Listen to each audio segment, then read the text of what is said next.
আসসালামু আলাইকুম। এটা হচ্ছে আপনার বরই বাগান।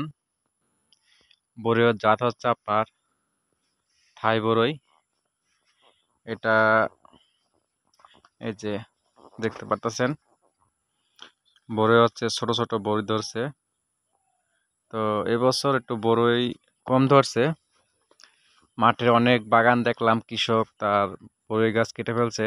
কারণ হচ্ছে আপনার বরই তুলনামূলক টিকছে কম। তবে অন্যান্য বাগানের তুলনায় এই বাগানে সুন্দর বরই টিকছে। তবে গত বছর যেরকম বরই ছিল ওই হিসাব করলে অনেকটা কম, আর এই বছর হিসাব করলে অনেক ভালো বরই টিকছে। এই বরই হচ্ছে আপনার বিঘা খানিক। তো সবাই দোয়া করবেন যাতে বরই এবার দাম ভালো পাই। আশা করা যায় এবছর দাম হবে, কারণ এবছর বরই কম ধরছে। আবার অনেক কৃষক বরই গাছ কেটে ফেলাইছে, কারণ যে পরিমাণ বরই হওয়ার কথা সেই পরিমাণ বরই হয় নাই।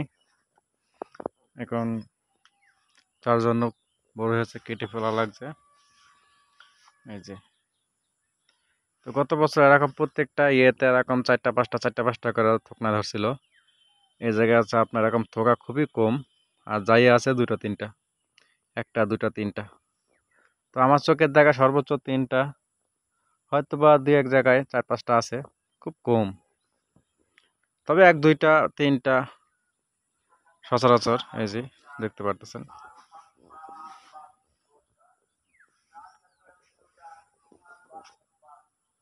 তবে বাংলাদেশ সরকার উচিত এই কৃষক যাতে ভালো দাম পায়। দেখা যাচ্ছে আপনার দেশে উৎপাদন যা দরকার তার চাইতে বেশি যখন হয়ে যায়, বাংলাদেশ সরকার উচিত অবশ্যই সেগুলা বাইরেতে রপ্তানি করার জন্য, যাতে কৃষকরা তাদের ন্যায্য দাম পায়। বাংলাদেশ যদি চাহিদার চাইতে উৎপাদন বেশি হয়, তাহলে স্বাভাবিকভাবে আপনার বড়ির দাম কমে যায়। এজন্য বাইরে ইনপুট করলে আপনার কৃষকরা তাদের ফসলের দাম সুন্দর পায়। এজন্য বাংলাদেশ সরকারের দৃষ্টি আকর্ষণ করতেছি। ইনশাল্লাহ। আল্লাহ হাফেজ।